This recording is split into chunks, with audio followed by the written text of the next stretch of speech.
Assalamu alaikum wa rahmatullahi wa barakatuh. The date is 15th Safar 1448 on the Islamic calendar, corresponding to 30th July 2026 on the Gregorian calendar. And you are watching Muslim World News with me, your host Abdulrahman Mohamed. Let's dive in head first and take a look at today's headlines. On our first story, Adan Duale faces backlash over Mandela remarks. On international scales, London's Khan backs Netanyahu's arrest call. On business news, Kenya, Ethiopia strengthen trade and investment ties. And finally, on sports news, Norris wins Hungarian Grand Prix.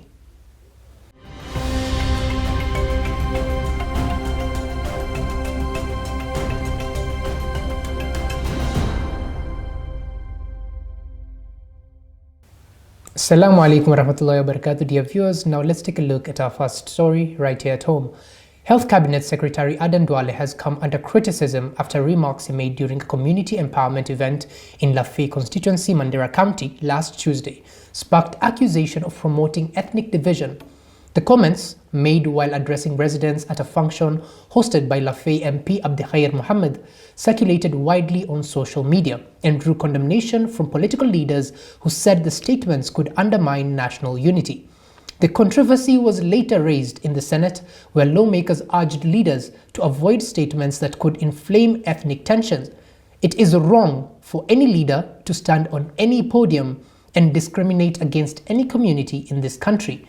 Such utterances will definitely bring disharmony, said Garissa Senator Abdul Hajj.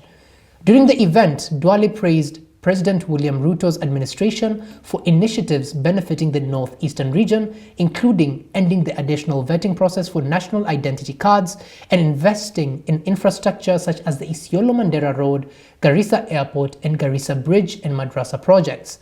However, comments he made about another Kenyan community overshadowed his speech and triggered widespread criticism.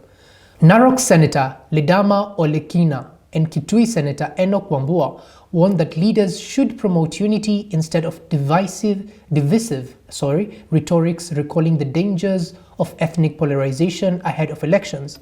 East African Legislative Assembly MP Falhada Iman also condemned the remarks, urging leaders to uphold constitutional values of equality, respect, and peaceful coexistence among all Kenyans.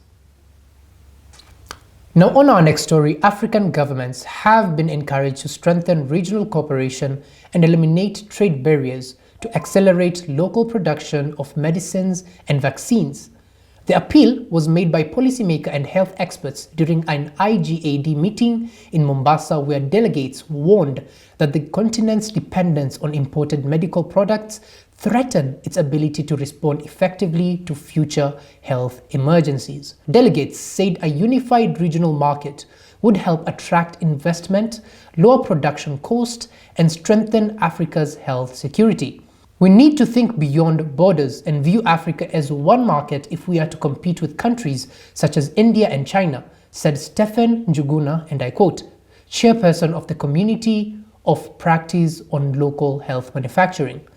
Participants noted that Africa still relies heavily on imported medicines and vaccines, making countries vulnerable whenever global supply chains are disrupted. They said building a regional pharmaceutical industry would improve access to essential medical products while reducing import costs. The African Union has outlined a long-term goal of significantly increasing local production by 2040, with several countries already collaborating through regional initiatives. Experts stressed that success will depend on harmonizing regulatory standards, creating predictable markets for manufacturers, and offering incentives to attract investors. They also observed that the continent has the technical knowledge required to manufacture quality medicines, but greater political commitment, coordinated implementation, and cross-border partnerships are needed to transform the pharmaceutical sector into a sustainable industry. Now on to our next story, dear viewers. A job seeker who paid nearly 2 million shillings for a promised overseas job has been found murdered in Nairobi after demanding a full refund from fraudulent recruiters. The victim was lured to a meeting on Sunday evening, July 26, 2026 at 7:30 p.m. under the pretext of collecting a cash refund for his non-existent placement. Locals discovered the victim's body dumped along a highway at 6 o'clock the following morning, leading DCI detectives to track phone records and arrest key agency officials. Investigations revealed the victim sold family property and took out loans to raise that 1.9 million shillings required by the agency before realization set in that the offer was a scam. Demanding justice outside the courtroom, a grieving family member stated, he sold his property and borrowed money because he believed this 1.9 million job offer would change our family's life. They didn't just steal his money, they stole his life, and all we ask now is that justice takes its full course without delay.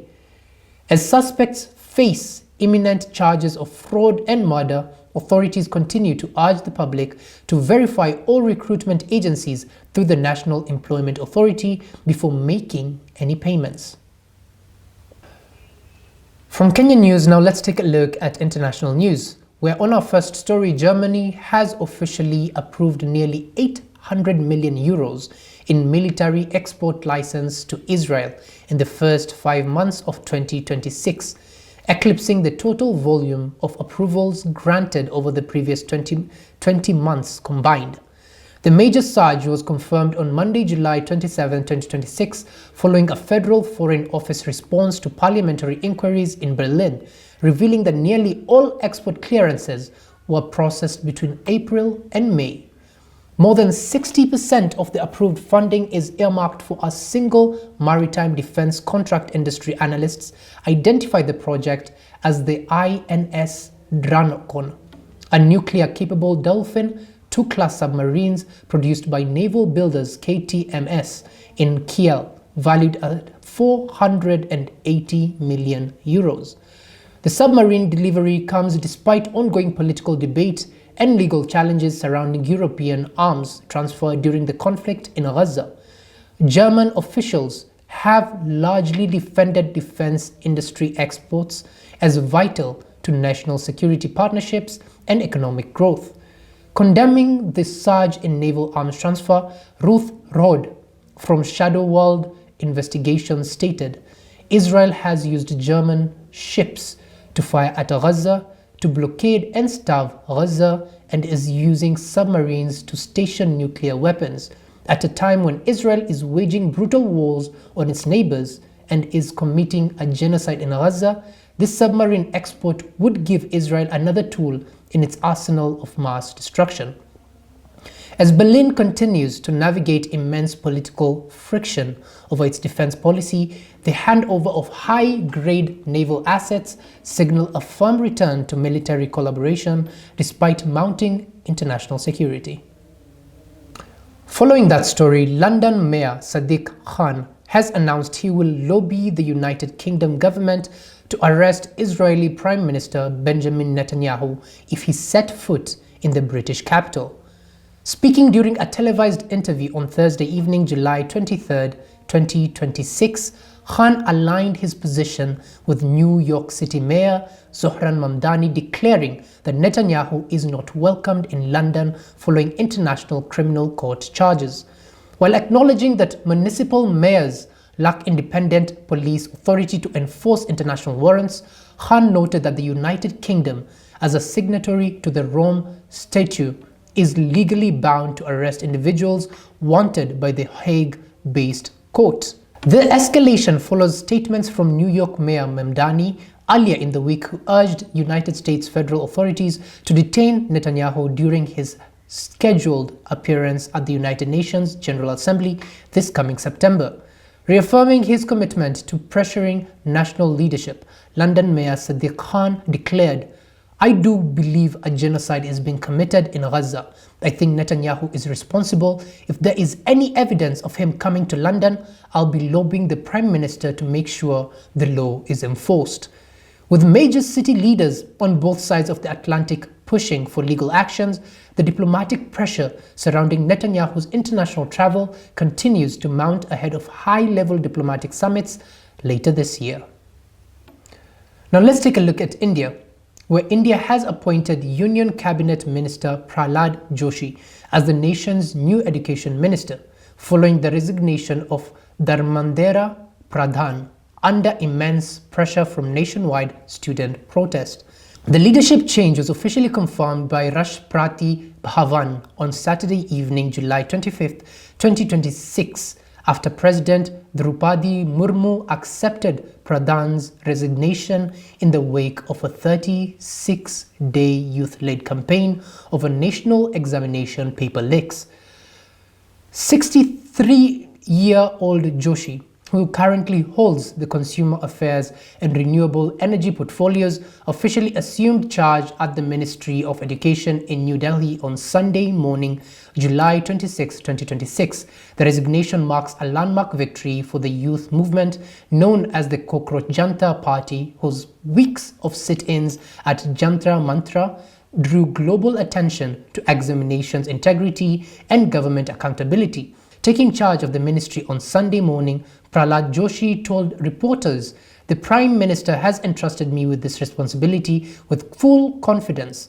This is a new subject for me. It is a very big department, so I will speak to you in detail after I have understood it completely." As the student movement suspends its street demonstration in good faith, all eyes now turn to Joshi to see how swiftly his department implements structural safeguards against future paper leaks.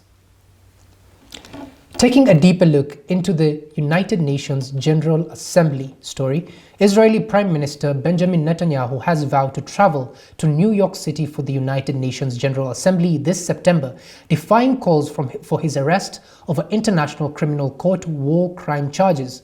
Speaking during a televised interview on Sunday morning, July 26, 2026, Netanyahu dismissed the Hague-based court warrants as bogus and directly pushed back against New York City Mayor Zohran Mamdani.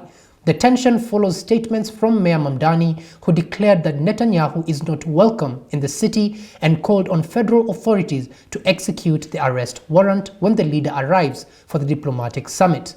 Although New York municipal officials acknowledge that local police lack statutory jurisdiction to execute international warrants, President Donald Trump assured Netanyahu he faces zero risks of federal detention while visiting the United States. Responding directly to the municipal opposition during his televised address, Israeli Prime Minister Benjamin Netanyahu said, "My answer to Mamdani, I will come to New York to fight for the truth of the Jewish people. I intend to come and speak for the truth, speak for Israel and for the Israeli-American alliance from the podium of the United Nations." As the United Nations summit approaches, Netanyahu's planned speech sets up a high-stake diplomatic and political showdown on the streets of New York City.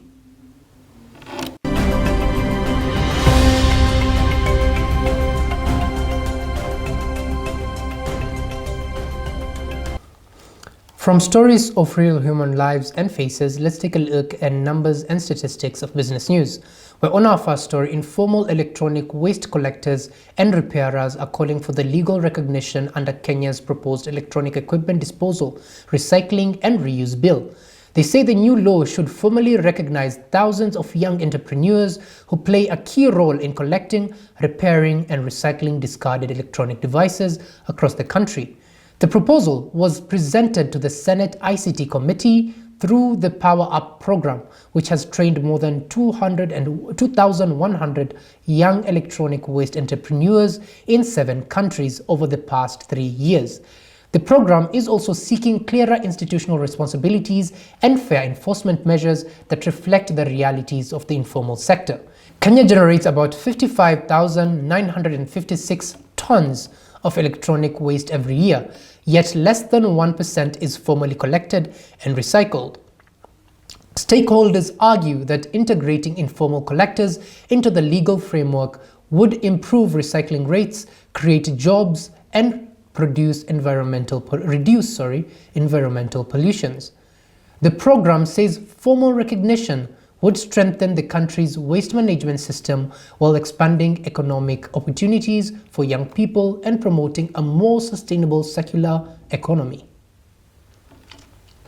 On to our next business story. Kenya recorded a sharp decline in startup funding during the first half of 2026 as investors shifted their focus towards businesses with proven profitability and sustainable growth. The slowdown reflects changing investment trends across Africa, where ventures capital firms are becoming more cautious with funding decisions. Industry data shows that investors are prioritizing startups with strong business models, clear revenue streams, and a path to profitability instead of companies focused mainly on rapid expansion. Technology startups seeking fundings have faced increased scrutiny, with investors demanding stronger financial performance before committing capital. Despite the decline, Kenya remains one of Africa's leading innovation hubs, supported by its vibrant technology ecosystem and entrepreneurial talent. Experts say the tougher investment environment is encouraging startups to improve efficiency, reduce operating costs, and build sustainable businesses that can withstand changing market conditions.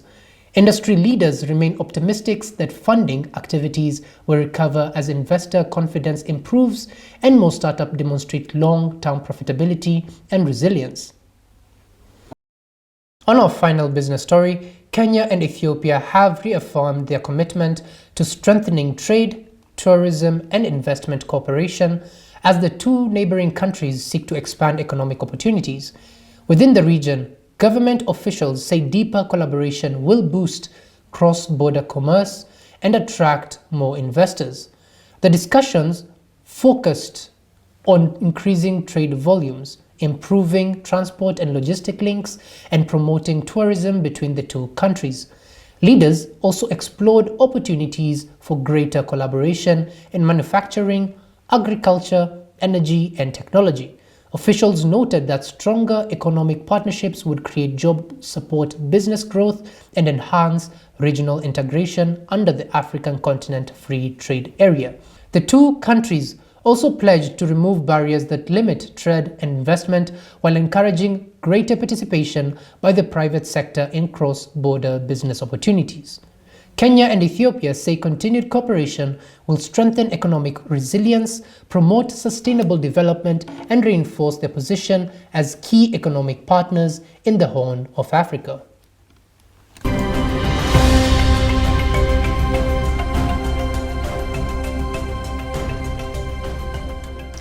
From numbers and statistics of business news, now let's take a look at sports news, where on our first story, Gor Mahia head coach Charles Akono has defended the club's increased transfer activity, saying the new signings are necessary to strengthen the squad ahead of the 2026-2027 season and the CAF Champions League campaign. Akono explained that the club relied heavily on a small group of players last season, leaving many fatigued by the end of the campaign. He said the technical bench identified key areas that required reinforcement to improve squad depth and competitiveness. Several of the club's new recruits made an immediate impact during Gor Mahia's opening Sikafa Kakamega Cup match against APR of Rwanda. David Okoth and Leslie Otieno scored on their debut, while Ghanaian midfielder Ebenza Okran impressed with his performance in midfield. The coach revealed that the club could still sign one or two more players before the transfer window closes, although he expressed confidence in the current squad. He believes the strengthened team will be better prepared to compete in domestic competitions and continental football. Now on to our next story. Manchester United have received fresh encouragement in the pursuit of Real Madrid midfielder Aurelien Tchouameni after reports suggest that the Spanish club could be open to reshaping its midfield ahead of the new season. The French international has been linked with several top European clubs, with Manchester United reportedly monitoring his situation as they continue strengthening their squad. Tchouameni is regarded as one of Europe's top defensive midfielders because of his composure, passing ability, and defensive qualities. Although Real Madrid have not officially placed the midfielder on the transfer market, changes within the squad have fueled speculation over his future. Manchester United are expected to keep a close watch on developments before deciding whether to make a formal approach. The Premier League club is seeking to reinforce its midfield as part of its rebuilding plans, and Tchouameni is viewed as a player capable of adding quality and stability. Now this story goes out to all motorsport fans out there. McLaren's Lando Norris has taken a victory at the Hungarian Grand Prix at the Hungaroring, marking his and McLaren's first win of the 2026 Formula One season.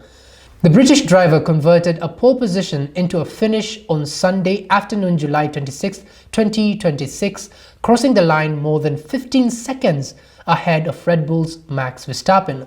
Norris retook control of the race after early leader and teammate Oscar Piastri suffered mid-race contact with a back marker before being forced to retire late with a mechanical failure. Mercedes driver Andrea Kimi Antonelli finished third to extend his lead at the top of the World Championship standings, while Ferrari's Charles Leclerc and Lewis Hamilton completed the top five. Celebrating the elusive victory over team radio, Lando Norris told his pit crew, "Woo, beautiful car, was unbelievable today. Well done guys, incredible, we are flying. Thank you so much for the car. Nice to finally be able to do it all for you again. Feels like it's been a while. Congrats, hard work pays off."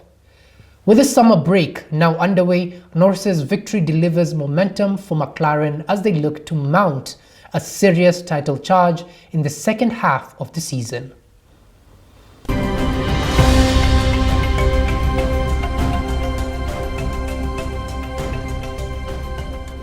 Dear viewers, and before we wrap up, here's something fascinating about the technology that's rapidly becoming part of our everyday lives. Did you know artificial intelligence doesn't actually think the way humans do? Instead of understanding the world through emotions or consciousness, AI identifies patterns in enormous amounts of data and uses those patterns to predict, generate, or solve tasks in a matter of seconds. Modern AI systems are trained on vast collections of text, images, sounds, and other forms of data. During training, they learn to recognize relationships and patterns, allowing them to answer questions, translate languages, generate images, and even assist in medical research. However, unlike humans, AI doesn't have personal experiences, feelings, or awareness. It doesn't know something because it has lived it. It knows because it has learned from patterns in the data it was trained on.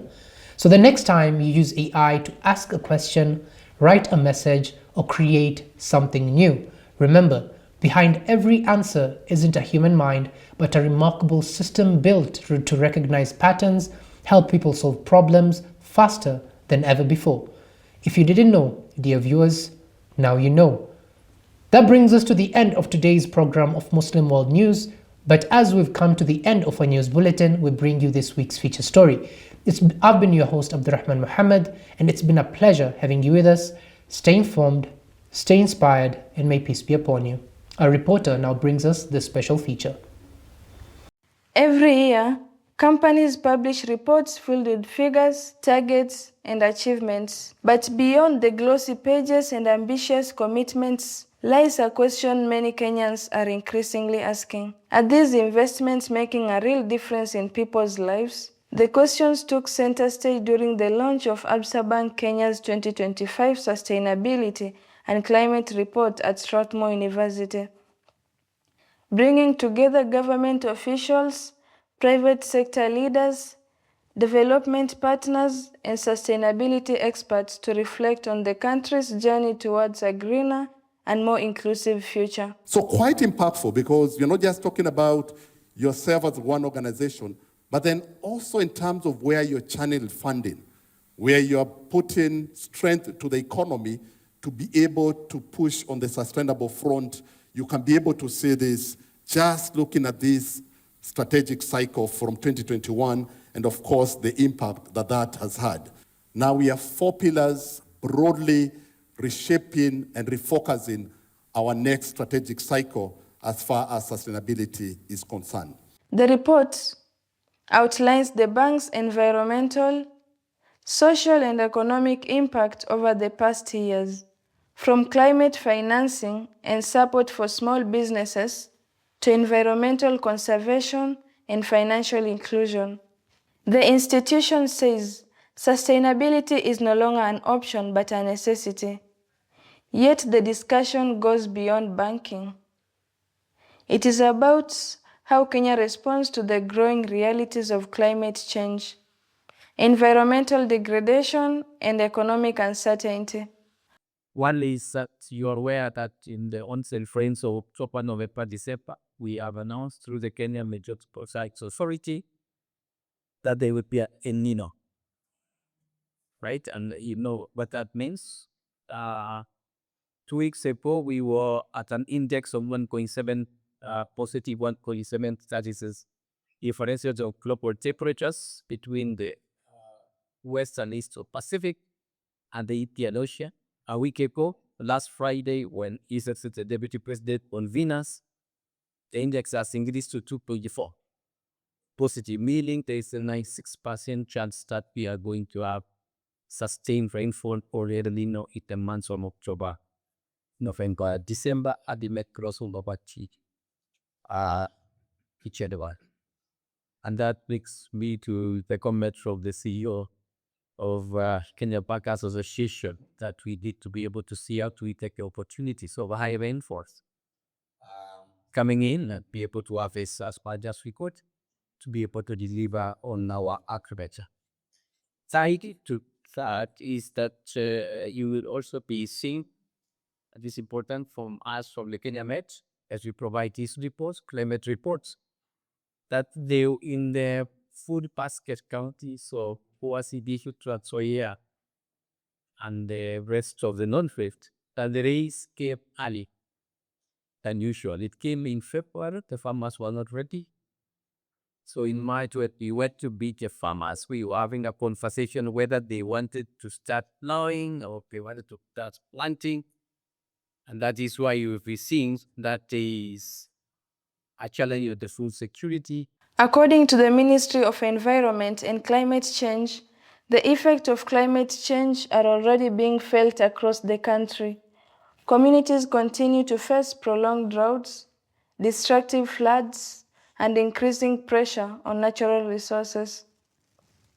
For policymakers, the cost of inaction is rising, and that is why partnerships between governments, communities, and private sectors are increasingly being viewed as critical to building resilience. The challenge, however, is ensuring that sustainability commitments move beyond boardroom discussions and translate into measurable impacts on the ground. Ladies and gentlemen, today is quite remarkable. It is a demonstration of strong leadership in sustainability of the ABSA PAM. The report is evidence that the private sector is actively and initiating solutions. And the achievements highlighted today show that sustainability is a strategic imperative that creates value for communities, businesses, and the nation. As government, we welcome and appreciate the commitment demonstrated by many of the partners represented here.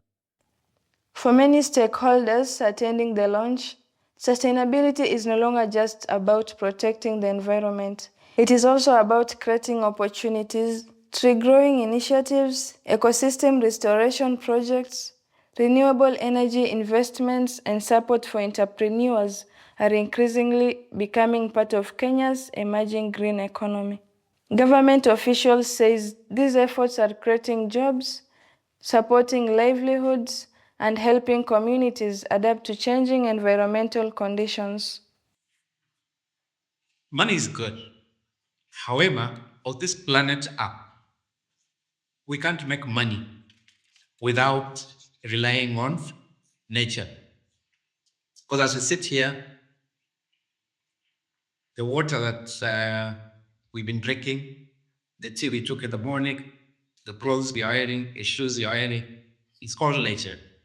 So until we get to that point to be able to realize that if you are not taking care of nature, there's no way we are going to make money. There's no way we will be able to have an economy. So for us, green financing has been a core part of our journey. And but after the green bond, we decided we are going to do another facility. And at that point, ABSA came and decided that we should partner together. So in 2022, some of you might recall, we launched a Kenya shilling 6.7 billion grey facility to deliver student housing. So far, I'm very pleased to say that we have delivered over 8,000 beds in that facility. And so let me continue to deliver more. Even if you're not to meet for the first time, there's so much money. I've learned so much today. I can see how we can partner together. And thank you, Jason, for inviting us. And then the second thing that I learned, it was very useful, just interviewing the senior people and asking them how the role they play. It brings to light that this thing is not just about the CEO. It's not just about the bond, but it's about thing embedded within the organization and the ecosystem. And knowing ABSA, I can confirm that I've seen evidence of that in our interaction with ABSA. Their experiences provide a glimpse into what sustainability looks like beyond policy documents and annual reports. But while progress is being celebrated, experts say accountability remains essential. How can organizations demonstrate that their investments are producing lasting results? How can communities measure success?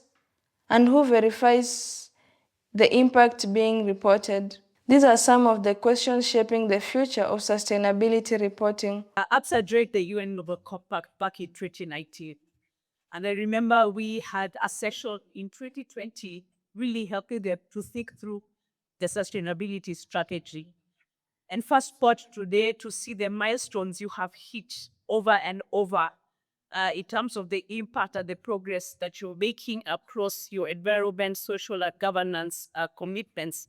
It's really encouraging. And it's encouraging as I reflect back on 3 days of a retreat where we gathered 80 countries across the UN Global Compact community, where we've heard from our colleagues, of course, in the northern part of this world, that sustainability no longer matters. And there are people who are having a very hard time to sell their agenda to global business leaders that sustainability still makes sense. But we are seeing in this market, in this sector, and of course, with our participants like ABSA, not only, doubling down on efforts, but also pushing the envelope on what impact could look like and what, of course, partnerships can deliver in terms of unlocking greater progress and helping us send it back our paths, of course, to deliver all of the 2030 agenda.